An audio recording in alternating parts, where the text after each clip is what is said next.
ये मैं आज मौजूद हूँ मिडरांजा सरगोदा के। ये एक गांव है मिडरांजा, जहाँ पे ये आप देख सकते हैं ये सैलाब का पानी इस गांव के अंदर तक पहुँच चुका है। यहाँ पे आज हम आए हैं स्पेशलाइज्ड हेल्थ केयर की तरफ से फ्लड रिलीफ कैंप के में विज़िट के लिए फॉर स्पेशलाइज्ड हेल्थ केयर के लिए।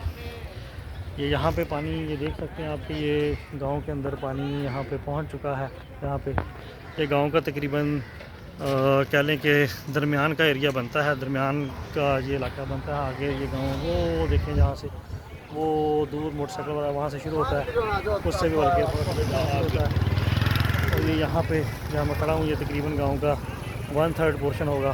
तो यहाँ तक पानी आया हुआ है। यहाँ पे ये इससे आगे तकरीबन अभी पानी नहीं पहुँचा। यहाँ पे देखें तो ये पानी अभी तक नहीं पहुँचा, ठीक है। तो इस एरिया में ये इधर भी देखें तो वो यहाँ पे अगर आप देखेंगे वो पीछे वो पानी आया हुआ है।